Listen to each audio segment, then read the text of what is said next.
साहेब सबका साहेब सबका।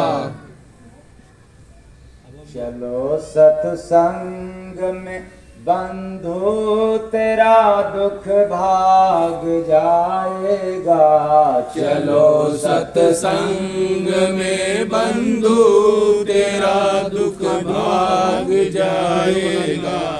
करे जो संत का दर्शन वही सुख शांति पाएगा। चलो सत्संग में बंधु तेरा दुख भाग जाएगा।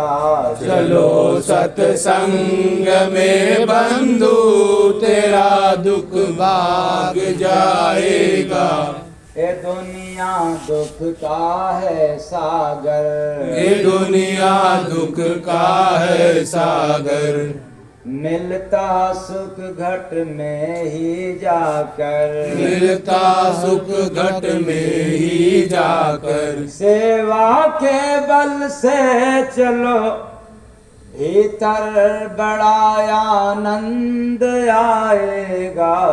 चलो सत्संग में बंधु तेरा दुख भाग जाएगा। चलो सत्संग में बंधु तेरा दुख भाग जाएगा। मिला है प्रेम का गागर, मिला है प्रेम का गागर। परख ले गुरु का गुण गाकर, परख ले गुरु का गुण गाकर। गुरु का दास बन प्यारे नहीं मन से छलाएगा। चलो सत्संग में बंधु तेरा दुख भाग जाएगा। चलो सत्संग में बंधु तेरा दुख भाग जाएगा। बनो मत माया का चाकर, बनो मत माया का चाकर। चखो गुरु भक्ति रस आकर, चलो गुरु भक्ति रस आकर।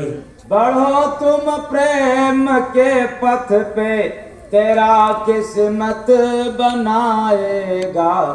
चलो सत्संग में बंधु तेरा दुख भाग जाएगा। चलो सत्संग में बंधु तेरा दुख भाग जाएगा। करे जो संत का दर्शन वही सुख शांति पाएगा। चलो सत्संग में बंधु तेरा दुख भाग जाएगा। चलो सत्संग में बंधु तेरा दुख भाग जाएगा। गुरु से नाम धन पाकर, गुरु से नाम धन पाकर। हृदय में रूप को लाकर, हृदय में रूप को लाकर। चढ़ो निज देश में भाई वहाँ फेरा नसाएगा। चलो सत्संग में बंधु तेरा दुख भाग जाएगा। चलो सत्संग में बंधु तेरा दुख भाग जाएगा। गुरु भीतर मिले बाहर, गुरु भीतर मिले बाहर। करो दिल से सदा यादर, करो दिल से सदा आदर। भजो जय गौर बंदे जी मिलन प्रभु से कराएगा। चलो सत्संग में बंधु तेरा दुख भाग जाएगा। चलो सत्संग में बंधु तेरा दुख भाग जाएगा। साहेब सबका साहेब सबका। भजन के माध्यम से सुना आप सभी लोग कि चलो सत्संग में बंधु तेरा दुख भाग जाएगा। करे जो संत का दर्शन वही सुख शांति पाएगा। इसलिए चलो कहाँ, जहाँ सत्संग हो रहा। कहाँ चलने की बात कह रहा हूँ? जहाँ सत्संग हो रहा है। और याद रखना, कहीं भी किसी भी महापुरुष का, क्योंकि सत्संग बिना महापुरुष का कोई सुना नहीं सकता। कथा प्रवचन तो सभी लोग सुना सकते हैं, राम कथा, भागवत कथा, शिव कथा, पूजा पाठ, हवन की बातें सभी लोग बतला सकते हैं, लेकिन सत्संग सभी के बस की बात नहीं है। इसलिए ज्यों ही सत्संग की आवाज कहीं लग रहा हो तो वहां अपना काम छोड़ करके समय लगाना चाहिए। इसलिए चलो सत्संग में बंधु तेरा दुख भाग जाएगा। चलो सत्संग में बंधु तेरा दुख भाग जाएगा। जब वहां जाओगे तो दुख भागेगा, नहीं जाओगे तो दुख रहेगा। ऐसा क्यों? क्योंकि संसार में चारों तरफ दुख ही दुख है। अगर सुख है तो थोड़ा सा, लेकिन दुख बहुत ज्यादा है। यही ही मान के चलना है, सुख केवल सुबह के बेला में, जब सो करके उठते हैं, आराम करके उठते हैं, तब थोड़ा सुख मिलता है, और उसके बाद फिर दुख ही दुख है। तो बड़ा गड़बड़ हो गया। हम लोग जिस काम में हैं, जिस घर में हैं, जिस समाज में हैं, जिस परिवार में हैं, उसमें दुख ही दुख है। क्योंकि मुझे याद है पहले दिन ही मैंने बताया था कि दुनिया में सुख है ही नहीं, इसलिए सुख की तलाश करने वाला व्यक्ति गद्दार हो जाता है। यहां कितने भी पैसे खर्च कर दो फिर भी सुख नहीं मिल सकता। यहां कितने भी सुख पाने के लिए काम कर दो फिर भी सुख नहीं मिल सकता। क्यों? यहां सुख है ही नहीं। तो दुनिया दुख की सागर है, संत सुखों का मोल। इस दुनिया में क्या मिलता है? दुख। अब आप कहोगे ऐसे कैसे हो सकता है? जब पूड़ी और पनीर की सब्जी खाएंगे तो कहां से दुख मिलेगा? क्यों? और खास तौर से चाट चटनी पास्ता खाएंगे तो फिर कहां से दुख मिलेगा? ये तो सुख ही सुख है। लेकिन नहीं, मैंने कहा सुख सुबह की बेला, पूरी तरह से सुबह भी नहीं, सुबह की बेला ही सुख है। जब सो करके उठते हैं, निद्रा से जागते हैं, आराम मिलता है, सारी इंद्रियां की थकान मिट जाती है, ऊर्जा संचित कर लेती हैं, बस थोड़ा सा आपको आराम मिला, सुख मिला। फिर उसके बाद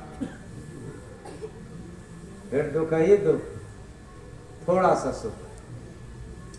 संसार की सुख खुजली के समान है। किसके समान? खुजली के समान। खुजली आप लोग जानते हैं कि नहीं? जब खुजली होती है शरीर में तो हम लोग खजलाते हैं, और जब खुजलाते हैं तो उसमें बड़ा सुख मिलता है, बड़ा राहत मिलता है। लेकिन जब खुजलाते खुजलाते खुजली बंद हो जाती है, उसके बाद इतना उसमें जलन होता है कि फिर तकलीफ नहीं है। तो संसार की सुख खुजली के समान है, मतलब सुख कम दुख ज्यादा। फिर बताओ, यदि बेकार नहीं साबित हुआ तो क्या होगा?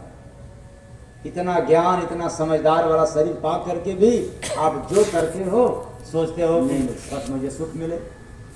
इसलिए इस दुनिया में सुख पाने वाले निकाम बन करके चले गए, और जिसने इस दुनिया में आकर के सुख को स्वीकार किया उसका नाम स्वर्ण अक्षरों में अंकित हो गया। ऐसा क्यों? क्योंकि सुख छोटा होता है और दुख बहुत बड़ा होता है। इसलिए जितने लोगों ने सुख की कामना किया वो छोटे बन करके चले गए, क्योंकि सुख तो छोटा है और दुख बड़ा है। जितने लोगों ने दुख को स्वीकार किया है कोई संसार से महान बड़ा बन करके गया, क्योंकि दुख बड़ा है। सुख का समय इतना जल्दी समाप्त हो जाता है पता नहीं चलता, लेकिन दुख का समय जैसे ही आता है समझ में आता है कि जाने का नाम ही नहीं लेता। क्यों? कि दुख का समय बड़ा होता है। तो अब आप लोग बताओ, अपने परिवार में समाज में बड़ा बनना चाहते हो कि छोटा? एकदम सही बताना, बड़ा बनना चाहते हो कि छोटा? छोटा। तो छोटा बनना चाहते हो तो सुख की तलाश करना। अब कहें झूठ बोल रहे हो, मैंने पहले ही बोला कि बड़ा बनना चाहते हो कि छोटा। जिसको दुनिया में छोटा बनना हो वो सुख की कामना करे, और जिसको बड़ा बनना है वो तो दुख को स्वीकार करे। क्यों? जरा समाज के नियम को समझो। इस धरा का भगवान राम आए, 14 वर्ष दुख को स्वीकार किया। संग में सीता मां 14 वर्ष तक दुख को स्वीकार की। अब जरा सोचो, नाम किसका ज्यादा हुआ, सुपर्णखा का या सीता का? हाँ? सुपर्णखा तो सुख के पीछे दौड़ रही थी कि हे राम चाहे लक्ष्मण मेरे से शादी हो जाए तो जीवन अच्छे तरह से बीतेगा, लेकिन हुआ क्या? नाक ही कट गई।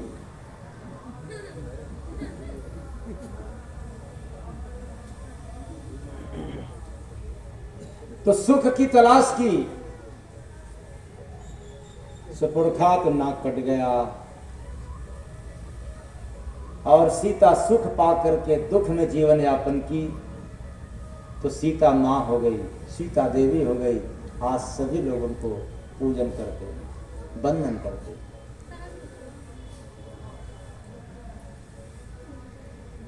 इस संसार का नियम है, दुख और सुख आना और जाना, इसको कोई रोक नहीं सकता। और ये तो कर्मों का फल है, कभी दुख तो कभी सुख। ये सब आगंतुक मेहमान हैं, एक आएगा दूसरा जाएगा।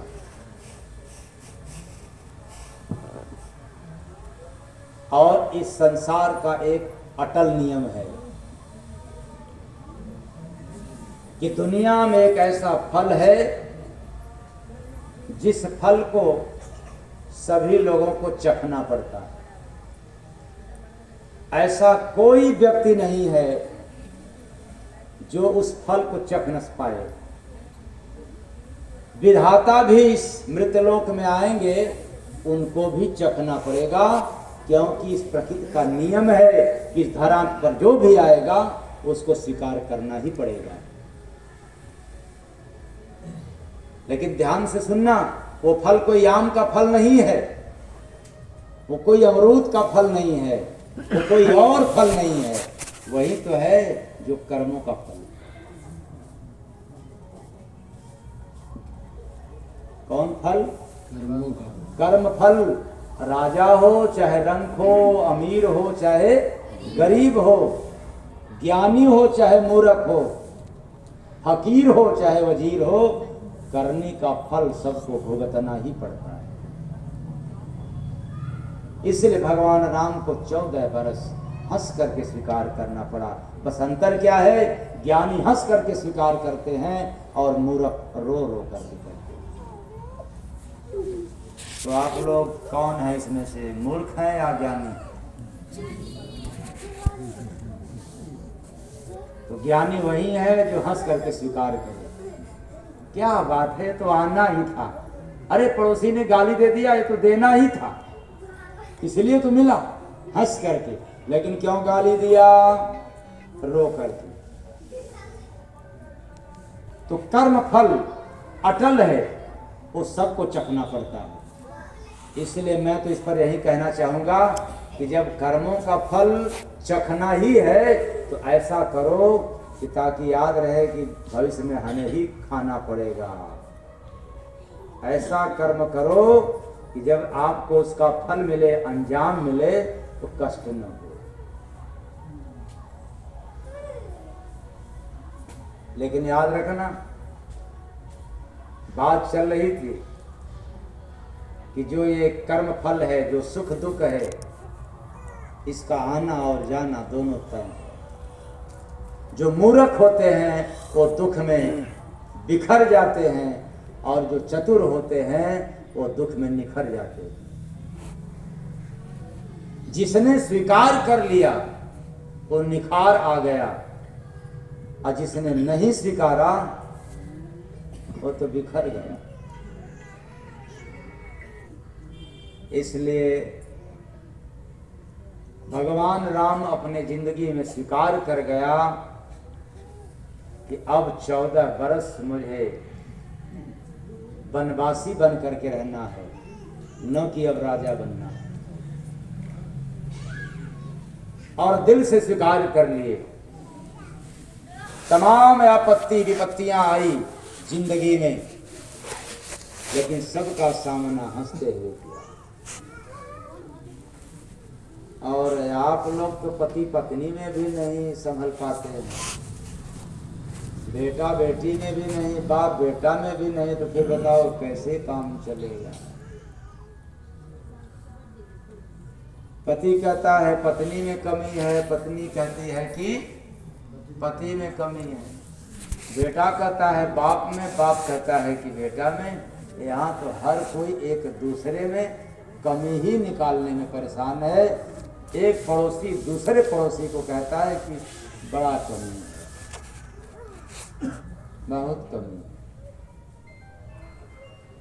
तब याद रखना, ये दुख या सुख कुसंग है। क्या है? क्या है? कुसंग है। कुसंग के प्रभाव से दुख व्यतीत कर रहे हैं, और जब सत्संग का प्रभाव हो जाएगा तो कुसंग भाग जाएगा। तो भजन की लाइन पहली, चलो सत्संग में बंधो तेरा दुख भाग जाएगा। चलो सत्संग में बंधु तेरा दुख भाग जाएगा। करे जो संत का दर्शन वहीं सुख शांति पाएगा। चलो सत्संग में बंधु तेरा दुख भाग जाएगा। चलो सत्संग में बंधु तेरा दुख भाग जाएगा। तो सत्संग में चलेंगे तो कुसंग मिट जाएगा। तो सत्संग दो तरह का होता है। सत्संग दो प्रकार की है, एक बाहरी दूसरा भीतर। तो बाहरी भीतर जब हम सब घर गृहस्थी ऑफिस दफ्तर से समय निकाल करके जहाँ संत समागम होता है वहाँ जा कर के बैठते हैं और एक सुनाता है, कोई महात्मा कोई महापुरुष सुनाता है, उसको हम चमड़े की आंख से सुनते हैं और सुन करके जब हृदय में धारण करते हैं। ऐसी बात नहीं है कि एक कान से